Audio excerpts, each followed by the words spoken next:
जय हिंद प्यारे बच्चों, क्या हाल चाल है सबका। आज हम लोग डिस्कस करेंगे हमारा नीट टेस्ट नंबर 14 और मैं यानी Sanjeev Hatia first 25 question number 51 to 75 आपको डिस्कस करूंगा। अब जैसा कि आप जानते हैं, हमारे सिंह सर का एक मिशन है, एक स्लोगन है, पढ़ने का अधिकार सबको, डॉक्टर बनने का अधिकार भी सबको। इसी मिशन के तहत आइए बच्चों हम लोग आज का डिस्कशन स्टार्ट करते हैं। और हमारा देखिए क्वेश्चन नंबर 51 क्या कह रहा है। कह रहा fuel cell and batteries are use to convert. तो आप जानते हैं फ्यूल सेल या जो बैटरीज हैं हमारी, वो हमारी आपने पढ़ा हुआ है कि काम आती हैं कन्वर्ट करने के लिए किसी स्पॉन्टेनियस रिडॉक्स रिएक्शन की केमिकल एनर्जी को इलेक्ट्रिकल एनर्जी में। तो यहाँ पर देखिए क्या क्या ऑप्शन है हमारे पास। Electrical energy to chemical energy गलत हो जाएगा, chemical energy to electrical energy सही हो जाएगा। बट साथ में स्पॉन्टेनियस रिडॉक्स रिएक्शन मिल जाता तो ज़्यादा अच्छा था, तो आगे देख ले। Electrical energy to mechanical energy, mechanical energy to electrical energy. तो यही हमारा बेस्ट चॉइस होगा, ऑप्शन नंबर सेकेंड। यानी कि हमारा जो फ्यूल सेल है या जो बैटरीज हैं, जिनको कि हम इलेक्ट्रोकेमिकल सेल भी कहते हैं, और ये इलेक्ट्रोकेमिकल सेल हमारे primary cell secondary cell type के होते हैं। आपने एग्जाम्पल भी पढ़ा है, ड्राई सेल जिसे लेक्लांचे सेल भी कहते हैं, मरकरी सेल। ये सारे सेल किसी स्पॉन्टेनियस रिडॉक्स रिएक्शन की केमिकल एनर्जी को इलेक्ट्रिकल एनर्जी में कन्वर्ट करने के काम में आते हैं। क्वेश्चन नंबर 52, द कंसंट्रेशंस और एक्टिविटीज ऑफ सॉल्ट सोल्यूशन और ion in solution at electrode under standard form.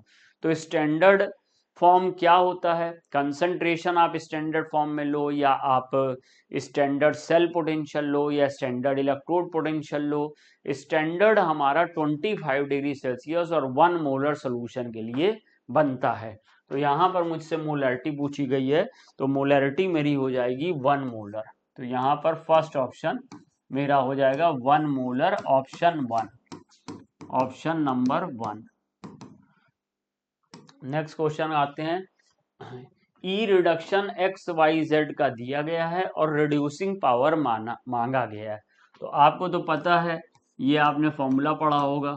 Reducing power, किसी भी अगर हमें दो या दो से ज़्यादा रिड्यूसिंग एजेंट की रिड्यूसिंग पावर कंपेयर करनी है और उनके हमें स्टैंडर्ड रिडक्शन पोटेंशियल गिवन किए गए हैं, तो reducing power inversely proportional to E not reduction होता है। जिसका ई नॉट रिडक्शन जितना कम होगा उसकी रिड्यूसिंग पावर उतनी ज़्यादा होगी। तो यहाँ देखो सबसे कम वैल्यू -3.05 है, यानी x की है, तो x की पावर सबसे ज़्यादा होगी। यहाँ दो ऑप्शन है जिनमें x की पावर सबसे ज़्यादा है, तो मुझे एक बार और आगे बढ़ना पड़ेगा। सेकेंड नंबर पे जो कम है वो -0.76, क्योंकि माइनस में वैल्यू जितनी ज़्यादा होगी उसे कम मानेंगे हम। तो सेकेंड नंबर पे -0.76 है, तो फिर सेकेंड नंबर पे y हो जाएगा, थर्ड नंबर पे z हो जाएगा। ऑप्शन नंबर फर्स्ट सही हो जाएगा क्वेश्चन नंबर 53 का। नेक्स्ट क्वेश्चन की तरफ चलते हैं। यहाँ पर देखिए क्या है कि ये 2 रिएक्शंस दी गई हैं और मुझे थर्ड रिएक्शन का आपको ईएमएफ पता करना है। तो मैं क्या करूं, इस दोनों रिएक्शंस को अगर देख लूं, इन दोनों रिएक्शन में ये फर्स्ट ये सेकंड दो रिएक्शन दी हुई हैं और इन दोनों रिएक्शन का मुझे ये सेल पोटेंशियल दिया गया है। अब इसके दो तरीके हैं। पहला तरीका तो ये है कि आप यहाँ पर ऐसा मान लें कि देखिए इस रिएक्शन में Zn से Zn2 प्लस है और इस रिएक्शन भी Zn से Zn2 प्लस है, और ये वाली जो रिएक्शन है इसमें Zn से Zn2 प्लस है नहीं।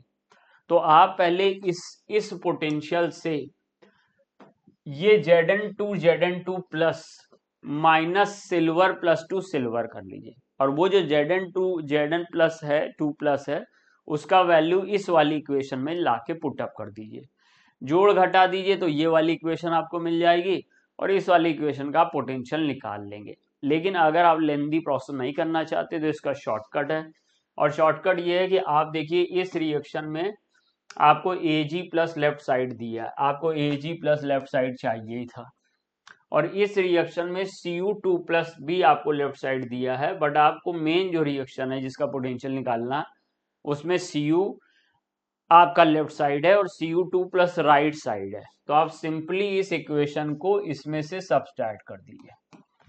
हालांकि ये ट्रिक है, ये मेथड यूज नहीं करना चाहिए आपको, क्योंकि पोटेंशियल में डायरेक्ट हम लोग ऐड और सब्सट्रैक्ट नहीं करते हैं, लेकिन आप इस तरह से इसको यूज कर सकते हैं। और अब यहाँ पर हम लोग ने जब इसको ऐसे सब्सट्रैक्ट कर दिया, तो ये जो Zn सॉलिड है, ये Zn प्लस के साथ कैंसिल हो गया, और ये Zn2 प्लस इस Zn2 माइनस के साथ कैंसिल हो गया। तो जो मेरे पास इक्वेशन आ गई वो ये वाली इक्वेशन आ गई। तो इसका जो मेरे पास E0 होगा वो हो जाएगा प्लस 1.56 माइनस प्लस 1.10। बना लीजिए, सॉल्व कर लीजिए। तो यहाँ पे 6 में से 0 गया 6, और यहाँ 5 में से 1 गया 4, और 1 में से 1 गया 0, तो 0.46 प्लस का आ जाएगा। इसका सेंस है कि सेकंड ऑप्शन मेरा करेक्ट हो जाएगा। तो क्वेश्चन नंबर 54 का मेरा सेकंड ऑप्शन करेक्ट हो जाएगा। तो चलिए नेक्स्ट क्वेश्चन की तरफ चलते हैं। नेक्स्ट क्वेश्चन है हमारा क्वेश्चन नंबर 55। बहुत आसान क्वेश्चन है। नस्ट इक्वेशन के लिए कौन सी इक्वेशन सही है? तो नस्ट इक्वेशन के लिए पहले हम लोग देख लेते हैं। ये इक्वेशन है, तो हमें करना क्या चाहिए?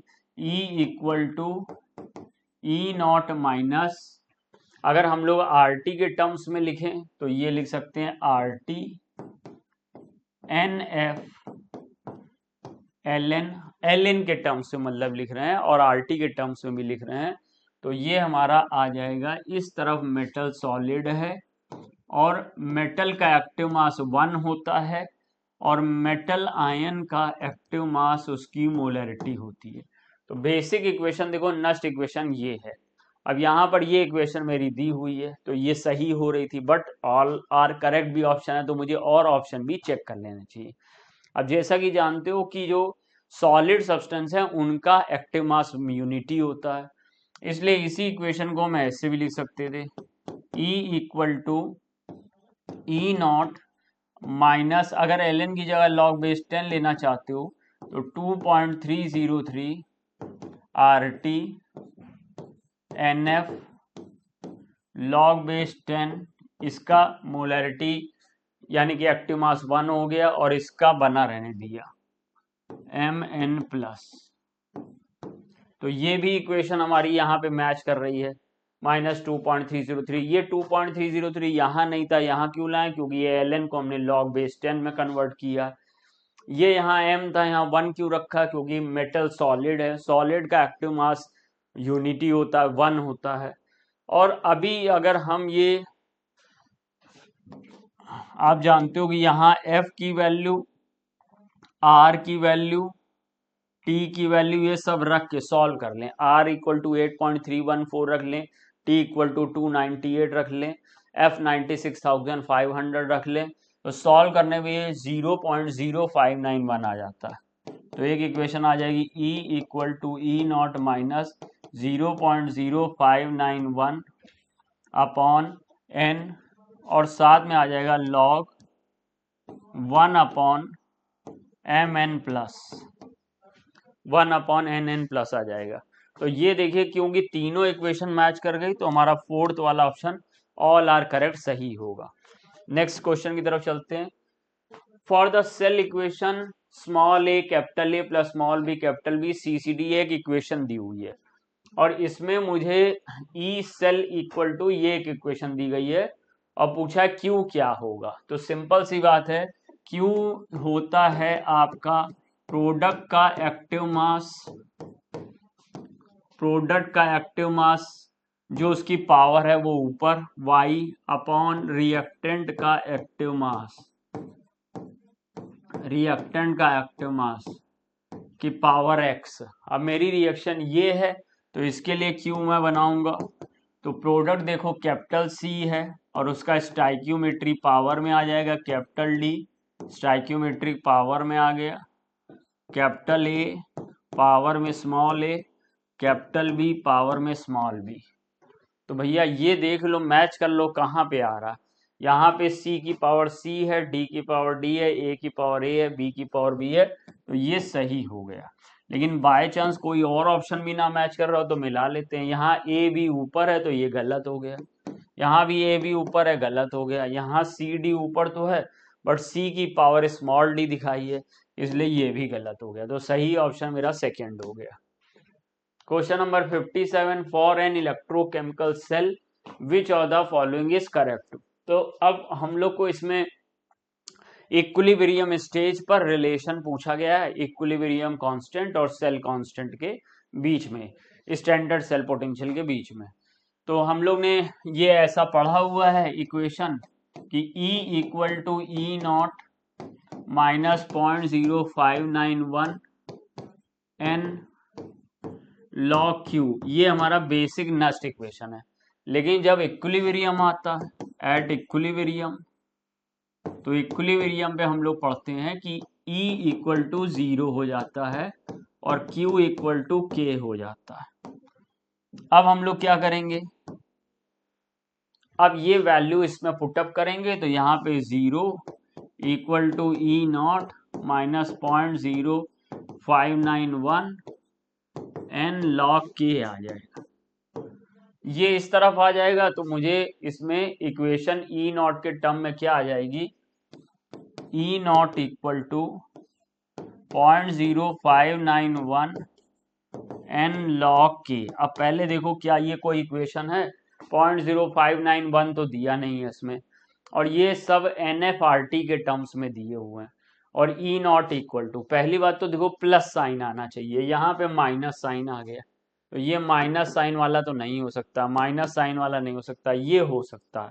तो अब हम लोग क्या करेंगे कि हम लोग ये 0.0591 को हटा देंगे, इसकी जगह जैसे हम लोग ने अभी यहाँ पे पीछे इक्वेशन ली थी, ये देखिए ये इक्वेशन हम लोग ने स्टार्ट की थी, 0.0591 की जगह 2.303 RTF आ सकता है, तो हमने वही चीज यहाँ पर लगा दी और यहाँ पर लिख दिया 2.303 RT NF log base K plus का, तो 2.303 RT NF log base K ये हो जाएगा। यहाँ पर गलती क्या हो गई, यहाँ NF ऊपर कर दिया तो गलत हो गया, इसलिए ले दे के सही ऑप्शन मेरा कौन सा हो गया, सेकेंड। नस्ट इक्वेशन हमको ऐसा दिया गया है और इस नस्ट इक्वेशन में हमको ये बात समझ में आ गई कि प्रोडक्ट निकिल है, क्योंकि प्रोडक्ट ऊपर ले आते हैं, तो प्रोडक्ट भाई निकिल +2 है और जो रिएक्टेंट है वो हमारा Ag+ है। अब निकिल +2 आया किससे होगा, निकिल से आया होगा, Ag+ किससे आया होगा, Ag से आया होगा। अब अगर हम लोग इस तरह से सेल इक्वेशन के टर्म में लिखें तो निकिल का हो रहा ऑक्सीडेशन, तो उसको पहले लिखेंगे, तो लिखने का तरीका क्या होगा, nickel solid oblique Ni+2 aqueous Ni2+ aqueous parallel bar, फिर आ जाएगा Ag+ aqueous oblique Ag solid, ये इक्वेशन बनेगी। अब इसको आप मैच कर लीजिए, तो देखिए यहाँ पर Ni2+ पहले लिख दिया, गलती हो गई, इसमें Ni सॉलिड सही था, Ni2+ लिखा हुआ है। अब ये यहाँ पर Ag+ लिख दिया, ये भी गलत हो गया। अब ये Ni2+ Ni2 एक्स मोलर है, यहाँ पे कहीं मोलरिटी के बारे में जो दिया नहीं तो हम मान लेंगे एक्स ही मोलर होगा। फिर यहाँ पर देखिए Ag+ लाना था, इन्होंने Ag ले आई, ये भी गलत हो गया। तो आंसर कौन सा सही हो जाएगा, फर्स्ट, जो मेरा मैच कर रहा है इसके साथ। नेक्स्ट क्वेश्चन की तरफ चलते हैं। क्वेश्चन नंबर 58 का आपने फर्स्ट कर लिया है। अब हमारे पास क्वेश्चन आ रहा है क्वेश्चन नंबर 59। ये एक रिएक्शन दी हुई है और इसका EMF दिया गया है 0.46 और इक्विलिब्रियम कांस्टेंट निकालना है और एंटी लॉग ऑफ 0.60 भी दिया गया है। तो चलिए हम लोग निकालते हैं। इस तरह के क्वेश्चन में हम लोग ने फॉर्मूला पढ़ा हुआ है, लॉग बेस 10 के इक्वल टू Ne0 0.0591, ये फॉर्मूला हम लोग ने पढ़ा हुआ। अब हम लोग इसको सॉल्व कर लेते हैं। तो log के मुझे निकालना क्या है, इक्विलिब्रियम कांस्टेंट ही। यहाँ पर n फैक्टर देखिए, एक Cu से Cu2 प्लस हो रहा है, यानी कि 2 इलेक्ट्रॉन का लॉस हो रहा है, और एक Ag प्लस, Ag में एक इलेक्ट्रॉन ले रहा है, और क्योंकि 2 Ag प्लस है तो 2 इलेक्ट्रॉन ले रहा है, तो सो n बराबर 2 है। n होता है टोटल लॉस्ट और total gain electron in redox reaction. E not मुझे 0.46 दिया हुआ, और यहाँ पे 0.0591। अब मैं अगर इसको सॉल्व करता हूं तो सॉल्व करने पे देखिए क्या आएगा।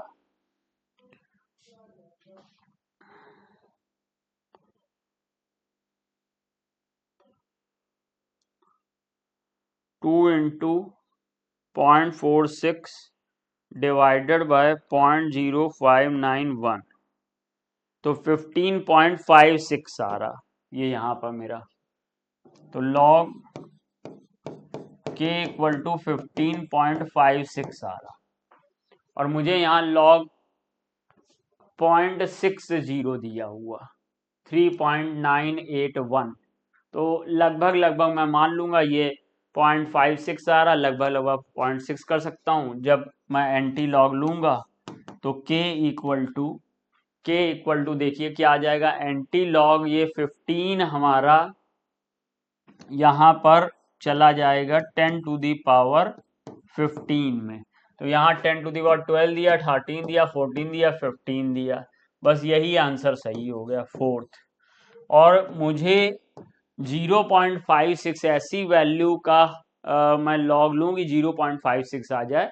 सब लोग जानते हैं कि log 4 इक्वल टू 0.6 होता है, तो ये log 4 से कम ही आएगा, दैट मीन्स 3.98 आ जाएगा। तो 3.98 मैंने इसको कर लिया। अब देखिए 3.98 इंटू 10 टू द पावर 15 आ गया आंसर। क्वेश्चन नंबर 60 की तरफ चलते हैं। ये एक नस्ट इक्वेशन का मेरे को क्वेश्चन दिया गया है, इसमें मुझे ई निकालना है। तो मैंने फॉर्मूला रखा इस इक्वेशन का, E equal to E not minus 0.0591 n log. अब बेटा देखो प्रोडक्ट क्या है, प्रोडक्ट हमारा Mg2 प्लस है, Mg2 प्लस का एक्टिव मास है, और Mg की यहाँ पे जो नंबर ऑफ मोल्स हैं वो 1 है, और Ag प्लस का तुमको लिखना है तो लिख के 1 लगा दो, या फिर इग्नोर कर दो, रखो ही नहीं। और रिएक्टेंट साइड पर Mg सॉलिड यहाँ लिख के उसको बाद में यूनिटी 1 लाओ, या फिर Ag प्लस सीधे सीधे ले आओ और पावर 2 कर दो। चलो वैल्यूज फिलअप करते हैं, ई मेरे को निकालना है। ई नॉट मेरे को दिया गया है 3.17 माइनस 0.0591 अपॉन एन की जगह पे 2 इलेक्ट्रॉन का चेंज हो रहा है तो 2 ले लिया लॉग। और Mg2 प्लस की मोलरिटी कितनी दी गई है, 0.13।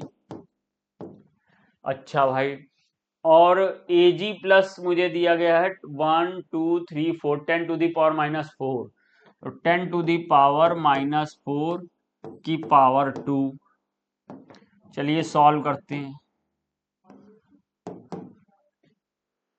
तो अभी मेरे को यहाँ पर ये ऐसे ही मैं 3.17 बनाए रखता हूँ, 0.0591 रखता हूँ, 2 से डिवाइड करता हूँ, और ये लॉग देखो भैया, ये 10 टू द पावर माइनस 8 हो जाएगा, ऊपर जाएगा 10 to the power 8, 10 to the power 2 का इसमें मल्टीप्लाई कर दो, तो मुझे मिल जाएगा ये log 13 into 10 to the power 6। देख लो भाई सॉल्व करके ये मिलेगा।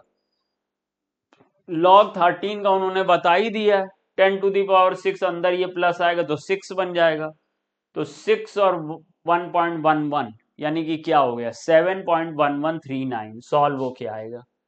तो अभी मुझे जो फाइनली मैं इसी में आगे बढ़ा ले रहा हूं आंसर।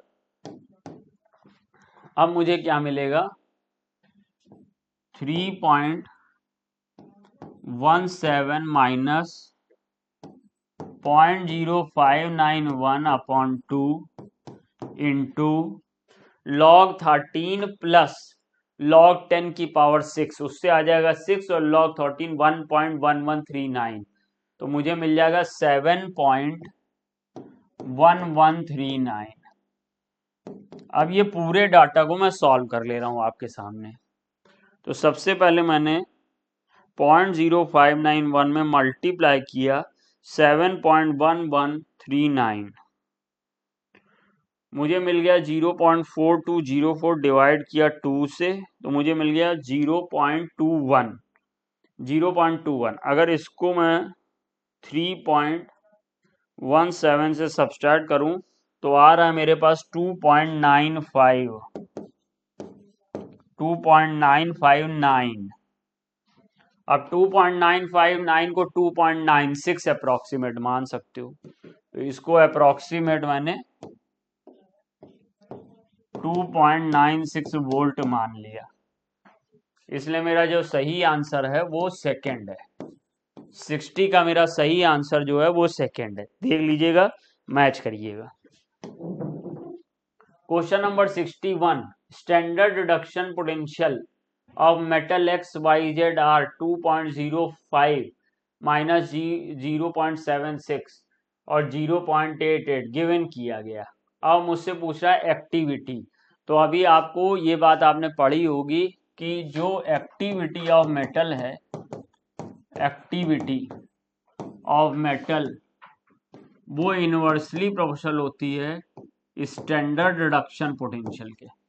स्टैंडर्ड रिडक्शन पोटेंशियल अगर ज़्यादा है तो एक्टिविटी कम होगी, और स्टैंडर्ड रिडक्शन पोटेंशियल कम है तो एक्टिविटी ज़्यादा होगी। या हम लोग सिंपली ऐसे भी याद करते हैं कि electrochemical series standard reduction potential based अगर निगेटिव टू पॉजिटिव है मेरे पास, तो जो ऊपर मेटल है वो मोर एक्टिव है, जैसे कि लिथियम ऊपर है, सोडियम ऊपर है, सोडियम हवा में पड़ते ही काला पड़ जाता है, बहुत एक्टिव है। और जो मेटल नीचे है इलेक्ट्रोकेमिकल सीरीज में, और इलेक्ट्रोकेमिकल सीरीज भी कौन सी बात कर रहा हूँ, standard reduction potential based negative to positive. तो जैसे नीचे मेटल है, गोल्ड है, नीचे सिल्वर है, ये सब इनर्ट होती हैं, देर से काली पड़ती है, इसीलिए गोल्ड महंगा बिकता है, क्योंकि लंबे समय तक उसमें ऑक्सीडेशन नहीं होता, सरफेस पे उसमें कोरिजन नहीं होता है, वो देर से काली पड़ती हैं, उनकी एक्टिविटी कम होती है। तो उसी पॉइंट ऑफ व्यू से अगर देखें तो इसमें मेरा जो सबसे ज्यादा पोटेंशियल आ रहा वो एक्स का आ रहा, स्टैंडर्ड रिडक्शन पोटेंशियल, तो एक्टिविटी एक्स की सबसे कम होगी, तो यहाँ 3 में एक्स की कम है। उसके बाद मेरा आ रहा है थोड़ा सा कम हुआ है किसका, वाई का नहीं, जेड का, तो फिर एक्स से ज्यादा एक्टिविटी जेड की और जेड से ज्यादा वाई की, तो मेरा 61 का जो सही ऑप्शन है वो सेकंड है। उम्मीद है आप समझ पाए होंगे। अब नेक्स्ट क्वेश्चन की तरफ चलते हैं। 62, ये जो इक्वेशन है ये बच्चा बच्चा जानता है, डेवी हकल ऑन सगर इक्वेशन है, फर्स्ट ऑप्शन सही होगा। अच्छा, ये जो दिया गया है यानी कि lambda M not of NaCl, lambda M not of Na plus lambda M not of chloride, यानी इन्फिनाइट डाइल्यूशन पे आयंस की जो लिमिटिंग इक्विवेलेंट कंडक्टिविटी होती है उनका सम हमारा इलेक्ट्रोलाइट की लिमिटिंग इलेक्ट्रोलाइटिक कंडक्टिविटी के बराबर, इक्विवेलेंट कंडक्टिविटी के बराबर होगा। और अगर मोलर कंडक्टिविटी निकाल रहे हो तो फिर जो बैलेंसिंग नंबर है उससे मल्टीप्लाई भी करना पड़ेगा। और ये नियम किसने दिया था, ये नियम कोहलर सर ने दिया था, इसलिए फर्स्ट ऑप्शन सही होगा। यहां पर मुझे 2 आयन का लिमिटिंग मोलर कंडक्टिविटी दिया है, Mg2+ का, सल्फेट 2- का, और मुझसे MgSO4 का मांगा है, तो हम लोग को सबसे पहले ये इक्वेशन लिखनी पड़ेगी। MgSO4 इक्वल टू होता है Mg2+ SO4 2-, तो अब इसके लिए मेरी इक्वेशन बन जाएगी lambda M not of MgSO4 equal to lambda M not of Mg2+ lambda M not of SO4 2-। ये इक्वेशन बन जाएगी।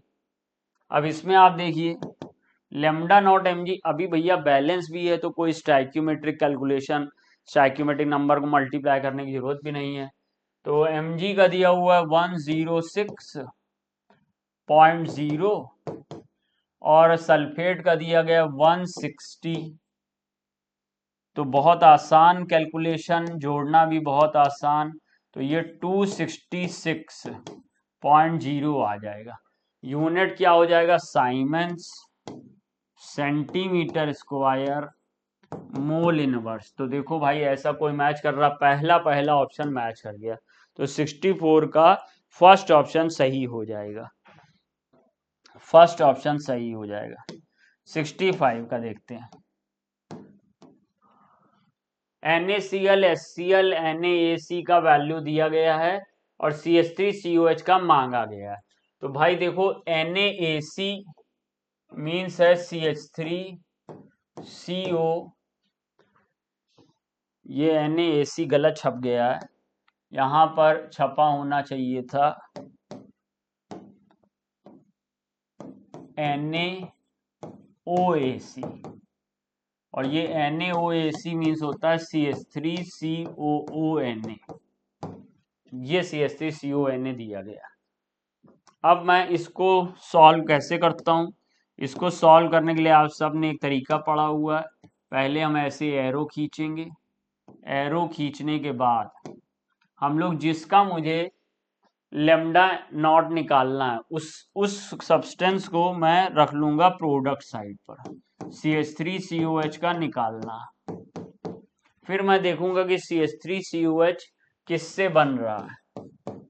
तो भाई साहब CH3COH CH3O माइनस से बनेगा, H प्लस से बनेगा। तो CH3CO माइनस का सॉल्ट देख लो, कोई दिया है? CH3CONA दिया गया। H प्लस का कोई सॉल्ट दिया गया, मतलब कोई कंपाउंड दिया है? HCl दिया है। इन दोनों की रिएक्शन होगी तो यहाँ NaCl बनेगा। हालांकि आप लोग को इसका 390 याद भी होगा, तो आप लोग ने, कई लोगों ने सीधा सीधा 4 मार दिया होगा, इसका आंसर 390 होता। तो जिसको याद है तो वो करेगा नहीं, इतना सिंपल है, कई कई बार आप ये क्वेश्चन कर चुके होंगे। तो 390 डायरेक्ट मार सकते हैं, और नहीं भी याद है तो रट लीजिए, एस्टिक एसिड का लेमडा एम नॉट ये 390.5 होता। लेकिन अब अगर निकालने का पैटर्न ही सीख रहे हैं तो रिएक्टेंट की टोटल लेमडा एम नॉट बराबर प्रोडक्ट की टोटल लेमडा एम नॉट होता। तो उसको हम लोग रख देंगे यहाँ पे, lambda not M of CH3CONA, जिसे हम लोग NaOAC भी कह सकते हैं, lambda not M of HCl, reactant की पूरी जोड़ोगे तो प्रोडक्ट के बराबर आएगा, lambda not M of CH3COOH plus lambda not M of NaCl। अब बाबू वैल्यूज बस पुटअप करनी है आपको। तो CH3CONA की बताइए कितनी दी गई है? तो CH3CONA यहाँ पे लास्ट में लिखा गया है 91, तो यहाँ पे मैंने 91 लिख लिया। HCl का कितना दिया गया? सेकेंड नंबर पे लिखा है 425.9। एस्टिक एसिड का आपको निकालना है, और NaCl शुरुआत में दिया गया 126.4, 126.4। तो सीधा सीधा ये वैल्यू इधर ले आइए और इन दोनों को ऐड करके सब्सट्रैक्ट कर दिए। मैं देख ले रहा हूँ कि 390 आ रहा है कि नहीं, कहीं कुछ गड़बड़ ना हो गया। तो 425.9 प्लस 91 माइनस 126.4, 390.5 आ गया। चलो भाई खुशखबरी मैच कर गया। तो lambda not M of CH3COH equal to हो जाएगा 390.5 siemens centimetre square mole inverse. Fourth पहले लिख दिया था। Question number 66, conductivity of 0.001028 mole दिया गया है। ओके, तो ये हमको मोलैरिटी या कंसंट्रेशन दिया गया है 0.001028। इसको हम ऐसा करते हैं, ऐसे लिख लेते हैं 1 2 3, तो इसको लिख लेते हैं 1.028 इंटू 10⁻⁻3। ये तो C दिया गया मुझे, और कंडक्टिविटी दी गई है K मुझे दिया गया है 4.95 इंटू 10⁻⁻5। ठीक है सर। द K निकालने को मुझसे बोल रहा। अच्छा, ये K मुझे इक्विलिब्रियम कांस्टेंट निकालने को दे रहा, तो ये मैं K डैश मान ले रहा हूं जो कंडक्टिविटी मुझे दी गई है, और ये K इक्विलिब्रियम कांस्टेंट मुझे निकालना है, और लेमडा m नॉट मुझे गिवन कर रहा है 390.5। तो देखिए अब क्या इक्वेशन लगाना और कैसे कैसे इसको सॉल्व करना है। तो देखिए बच्चा, यहाँ पर जो इक्विलिब्रियम कांस्टेंट है वो बाइनरी सॉल्व के लिए K equal to C alpha square 1 minus alpha, ये फॉर्मूला लगता है। अब ये अगर आप ये सारी वैल्यूज एग्जैक्टली पुट कर देंगे तो ये एग्जैक्ट आंसर मैच कर जाएगा। लेकिन अगर आप चाहते हो कि कम समय में निकला है, हालांकि जो कम समय आप सोच रहे हो वो भी ज्यादा है, बट फिर भी थोड़ा बहुत रिलैक्सेशन के लिए मैं 1 माइनस अल्फा को नेग्लिजिबल मान लूंगा, मतलब 1 माइनस अल्फा को 1 मान लूंगा, अल्फा को नेग्लिजिबल मान लूंगा। तो मेरे पास ये फॉर्मूला आ जाएगा C अल्फा स्क्वायर। अब अल्फा सब बच्चे जानते हैं, अल्फा इक्वल टू होता है lambda CM upon lambda naught M की पावर 2। अब लेमडा नॉट M पता है अपन लोग को, C पता है, लेमडा CM नहीं पता, उसकी जगह कंडक्टिविटी दे रहा। तो कोई बात नहीं, इसमें हमने एक फॉर्मूला ये भी पढ़ा हुआ है, C और लेमडा CM में फॉर्मूला पढ़ा 1000 इंटू K अपॉन मोलरिटी, यानी C और ये K मतलब मेरा K डैश और लेमडा नॉट M की पावर 2।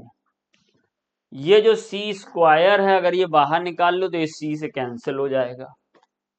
तो मैं यहाँ पे फाइनली मेरे पास आ जाएगा 1/C 1000 into K upon lambda naught M की पावर 2, ये फॉर्मूला आ जाएगा। अब मुझे वैल्यू रख के सॉल्व करना, तो वैल्यू जरा सावधानी से रख लेते हैं। वैल्यू कहाँ रखें, कहाँ जगह नहीं है, यहीं बीच में कर ले रहे हैं। तो अब मेरा जो K है ये तो देखो K डैश है, तो K equal to 1/C, C कितना था मेरा 1.02 इंटू 10⁻³ इंटू 1000 को 10⁻6 लिख लिया, 10⁻6 दो बार लिख लिया, और K डैश मुझे दिया गया 4.95 इंटू 4.95 इंटू 10⁻⁻5 इंटू 10⁻⁻5 यानी 10⁻⁻10 अपॉन नीचे आ गया lambda naught M square 390.5 into 390.5। बहुत लेंदी है, उससे अच्छा तो छोड़ दें इस तरह क्वेश्चन। अब जब तुम ये सब सॉल्व करके लाओगे तो K तुम्हारा लगभग 1.54 इंटू 10⁻⁻5 के आसपास आ जाएगा। अगर ये 1 माइनस अल्फा भी यूज कर लिया होता तो ये बढ़ के 1.7 तक पहुंच जाता, यानी मेरा फर्स्ट ऑप्शन सही होगा। सेकंड होगा नहीं, 7 बहुत ज्यादा है, 8 बहुत ज्यादा है, 7 बहुत ज्यादा और 10⁻⁻5 सब में है, तो फर्स्ट ऑप्शन मेरा सही हो जाएगा।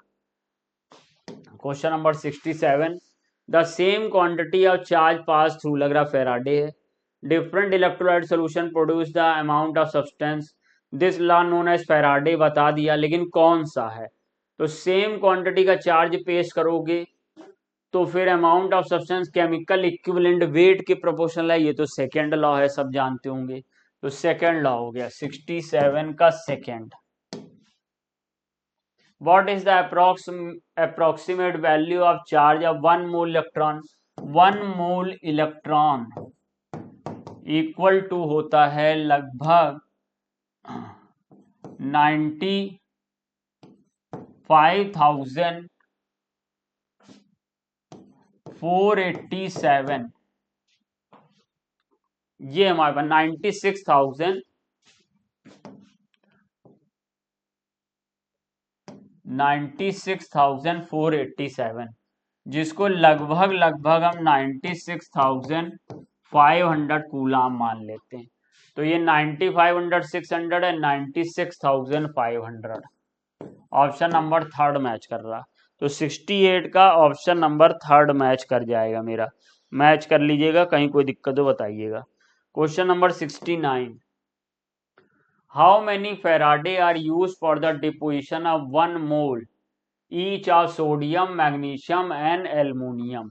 तो इसमें देखो हम लोग को ऐसा करना होगा, gram equivalent equal to gram equivalent. तो हमारे पास एक फॉर्मूला आ जाएगा, यहां ग्राम इक्विवेलेंट में x फेराडे करेंगे, यहां मोल इनटू वैलेंसी फैक्टर करेंगे। अब सोडियम के लिए आप गए तो x Faraday equal to 1 into sodium की वैलेंसी 1 होती है, यानी 1 फेराडे चार्ज आएगा। मैग्नीशियम के लिए अगर जाएंगे तो x फेराडे में 1 मोल इंटू मैग्नीशियम की वैलेंसी 2 होती है, तो 2 फेराडे जाएगा। एल्युमिनियम के लिए जाएंगे तो XF इक्वल टू मोल 1 और वैलेंसी 3, तो 3 फेराडे जाएगा। तो 1 फेराडे, 2 फेराडे, 3 फेराडे, ये आंसर हो जाएगा, answer number third, option number third. What mass of each sodium, magnesium, aluminum will be deposited at cathode by passing 1 Faraday of charge through their electrolytes? ये भी वैसे ही होगा। आपको बस करना क्या है, आपको लेना है gram equivalent of electrolyte equal to gram equivalent of charge, gram equivalent of charge. तो ग्राम इक्विवेलेंट ऑफ इलेक्ट्रोलाइट में आप ये रख लीजिए W/E, और यहां पे रख लीजिए 1 फेराडे चार्ज, और वो मुझसे W मांग ही रहा है। What mass of each sodium, magnesium, aluminum will be deposited at cathode passing 1 Faraday charge? तो W इक्वल टू हो जाएगा इक्विवेलेंट वेट। अब इक्विवेलेंट वेट सोडियम का निकालिए, तो इक्विवेलेंट वेट सोडियम का आप जब निकालेंगे तो इक्विवेलेंट वेट सोडियम का एटॉमिक वेट अपॉन वैलेंसी 23/1 हो जाएगा। मैग्नीशियम का जब आप निकालने जाएंगे तो 24/2 एटॉमिक मास अपॉन वैलेंसी 2 हो जाएगा। एल्युमिनियम का जब निकालने जाएंगे तो 27/3, ये मुझे दिया गया है सोडियम, ये मुझे दिया गया है मैग्नीशियम, ये मुझे दिया गया है एल्युमिनियम। तो जो मेरे पास आ गया 23 आ गया, यहाँ पे 23 है, यहाँ पे 23 है, 12 आ गया और 9 आ गया, फर्स्ट ऑप्शन हो गया। 71 देखिए, NaCl के एक्वस सोल्यूशन की इलेक्ट्रोलिसिस करेंगे, NaCl का एक्वस सोल्यूशन का इलेक्ट्रोलिसिस की। एक्वस सोल्यूशन मींस वाटर भी होगा। जब इलेक्ट्रोलिसिस करोगे तो आपको कैथोड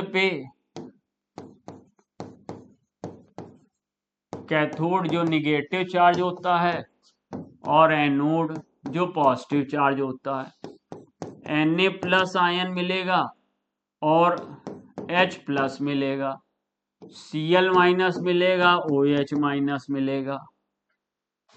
क्योंकि H+ का dP कम होता है इसलिए H+ जाके H2 बना देगा, और Cl- का dP OH से कम होता है तो Cl2 बन जाएगा। तो कैथोड पे हाइड्रोजन मिलेगा और क्लोरीन एनोड पे मिलेगा। तो 71 का थर्ड सही होगा, वैसे भी आपने याद भी किया होगा। 72 which of the following is not correct with respect to a primary battery. Primary battery को जानते हो, प्राइमरी बैटरी दो तरह की होती है, एक ड्राई सेल, इसे लैग्रांजे सेल भी कहते हैं, एक मरकरी सेल, ये नॉन रिचार्जेबल होती है। अब इसमें प्राइमरी बैटरी में केमिकल एनर्जी को इलेक्ट्रिकल एनर्जी में बदलते हैं, तो chemical reaction occurs only once, ये सही है, और नॉट करेक्ट मान रहा है क्योंकि ये रिचार्जेबल नहीं होती, तो एक बार केमिकल रिएक्शन होगी खत्म हो जाएगा, बार बार नहीं होगी। Over a period of time after use it becomes dead, ये खत्म हो जाएगा, चार्जिंग नहीं होगी। A discarded primary battery can not be reused, ये भी सही है। The most popular cell is Faraday dry cell, ये गलत हो गया, ड्राई सेल तो है लेकिन फेराडे नाम उसमें नहीं लगना चाहिए। तो ये क्वेश्चन हमारा 72 में फोर्थ ऑप्शन सही विकल्प नहीं है। नेक्स्ट क्वेश्चन चलते हैं, क्वेश्चन नंबर 73। इनकरेक्ट बताना लेड स्टोरेज बैटरी, जिसे लेड एक्यूमुलेटेड सेल भी कहते हैं। लेड एक्यूमुलेटेड सेल की क्या खास बात है, इसमें जो एनोड होता है वो लेड का होता है, कैथोड PbO2 का होता है, इलेक्ट्रोलाइट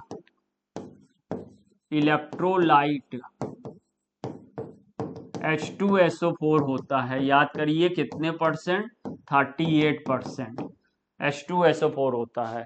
और जब चार्जिंग की रिएक्शन होती है, जब डिस्चार्जिंग की रिएक्शन होती है, करंट हम ले रहे हैं, तो तब हमारे को डिस्चार्जिंग की रिएक्शन में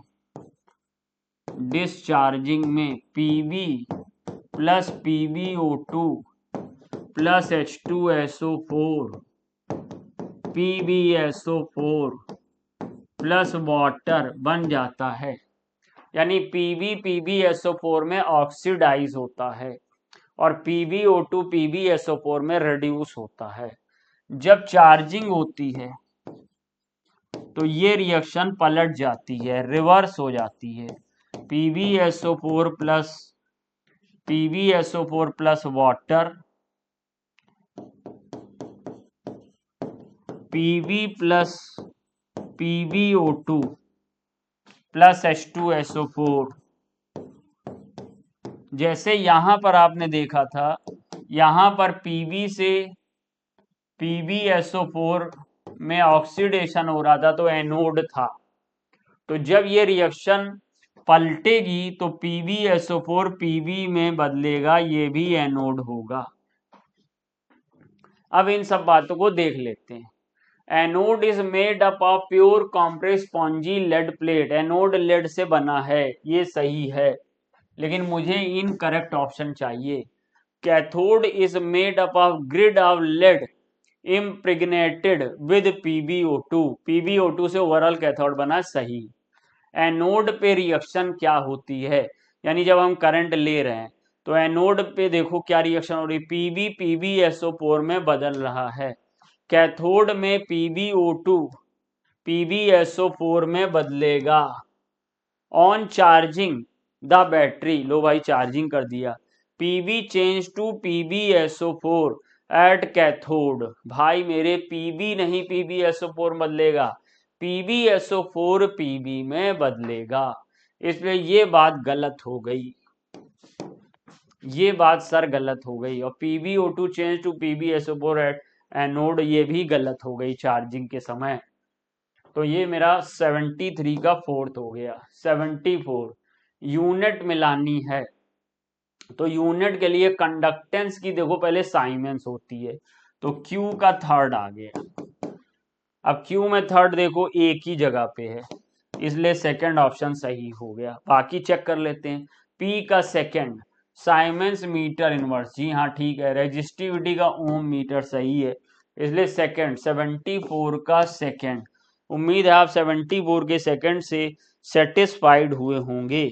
अब क्वेश्चन नंबर लास्ट हमारा मेरे वाले पार्ट में, क्वेश्चन नंबर 75 का बहुत आसान, डेल्टा जी नॉट और ई नॉट के बीच में क्या रिलेशन होता है, तो delta G naught equal to minus आना चाहिए, यहाँ माइनस नहीं, यहाँ माइनस नहीं, NFE नॉट आना चाहिए, इसमें N स्क्वायर है, इसलिए सेकेंड ऑप्शन सही होगा। तो इस तरीके से बच्चों मैंने फर्स्ट 25 क्वेश्चन, क्वेश्चन नंबर 55 75 तक आपको डिस्कस किए। उम्मीद आपको सही लगा होगा। कोई भी समस्या हो तो कमेंट बॉक्स में जरूर बताइएगा। जय हिंद, जय भारत। Hello students, welcome to the new light Prayas. I hope आप सभी बहुत अच्छे होंगे और बहुत अच्छे से अपने नीट की प्रिपरेशंस भी कर रहे होंगे। तो आज हम लोग एक पेपर डिस्कशन लेकर आए हैं जिसमें जो आपका नीट टेस्ट नंबर 14 है और केमिस्ट्री सेक्शन में स्टार्टिंग के जो क्वेश्चन है यानी कि 51 to 75 तक का जो डिस्कशन है आपको संजीव सर ने करवाए हैं, और उसके बाद के जो क्वेश्चन है यानी कि 76 to 100 तक के जो क्वेश्चन का डिस्कशन है वो मैं करवाने वाली हूँ। तो स्टार्ट करते हैं अपने फर्स्ट क्वेश्चन से, यानी कि 76 से क्या बोल रहा है ये क्वेश्चन देख लेते हैं जल्दी से फटाफट। यहाँ पर देखो सबसे पहले लिखा है using the data given below find out the strongest reducing agent. ठीक है, तो यानी कि यहाँ पर जो डेटा दे रखा है उससे हमें क्या बताना है कि स्ट्रॉन्गेस्ट रिड्यूसिंग एजेंट कौन सा होगा, ये आपको यहाँ पर बताना है। क्लियर, इतना समझ में आया सभी को? चलो आप देखो, रिड्यूसिंग एजेंट की पावर जितनी ज्यादा होगी, ठीक है, यानी कि रिड्यूसिंग एजेंट की अगर हम बात कर रहे हैं तो यहां पर क्या होगा, रिड्यूसिंग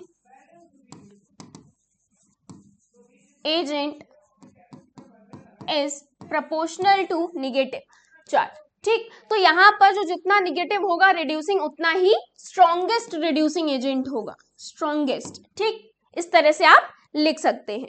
इतना समझ में आया? अब देखो यहां पर अगर एक एक डेटा अगर आप देखो, अगर आप डेटा देखो तो सबसे पहले बताओ कहां पर रिडक्शन हो रहा है, उस हिसाब से अगर आप देखोगे एक एक डेटा को तो सबसे पहला तो पॉइंट यहां पर आता है निगेटिव कौन सा है, यही निगेटिव है। अब इसमें क्रोमियम 3+ क्रोमियम में कन्वर्ट हो रहा है तो यहां पर रिडक्शन हुआ। ठीक है, क्या हुआ, क्योंकि गेन ऑफ इलेक्ट्रॉन है ना, 3+ से क्रोमियम में हुआ, तो यहाँ पर गेन ऑफ इलेक्ट्रॉन रिडक्शन है और निगेटिव है, तो इस वजह से क्रोमियम जो हुआ क्या हुआ, रिड्यूसिंग एजेंट हुआ यहाँ पर। ठीक, तो यानी कि E0 Cr3+ Cr is equals to minus 0.74 volt is the right answer. यहाँ पर इस डेटा के अकॉर्डिंग कौन हो गया, क्रोमियम हो गया। तो option number 2 is the right answer for this question. Clear, इतना समझ में आया सभी को? चलो नेक्स्ट क्वेश्चन देखा जाए। 77 नंबर का क्वेश्चन देखिए क्या कह रहा है यहाँ पर। क्लियर है, बस ये जो है ये कंसेप्ट यूज कर लो। 77 ये यहाँ पर बोल रहा है आपको, देखो मोलर कंडक्टिविटी दे रखी है यहाँ पर इज इक्वल टू किसकी दे रखी है, NH4OH की।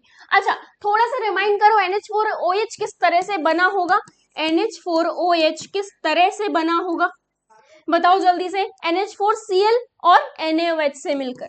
ठीक है, NH4Cl प्लस NaOH से। ठीक, तो यहां पर क्या हुआ, NaCl अलग और NH4OH अलग।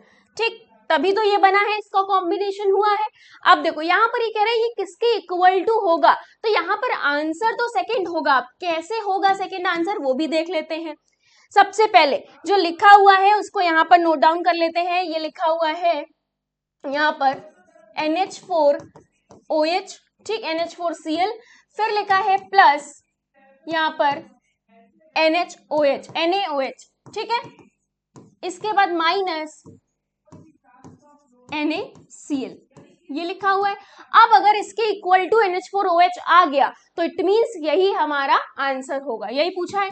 इसको अगर ब्रेक करोगे तो किस में ब्रेक होगा, यहाँ पर NH4+ में ब्रेक होगा।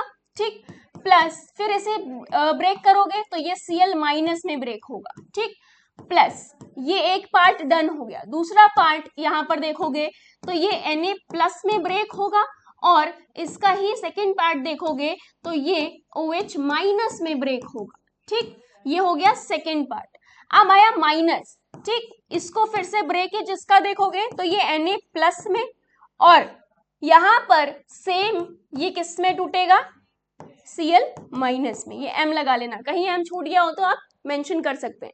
ठीक, अब देखो यहां पर ये Na+, ये माइनस, ये प्लस, ये माइनस, ये माइनस हो गया, माइनस प्लस माइनस। ठीक, और ये क्या हो गया, प्लस का कैंसल आउट हो जाएगा जब आप इसे अंदर मल्टीप्लाई करोगे।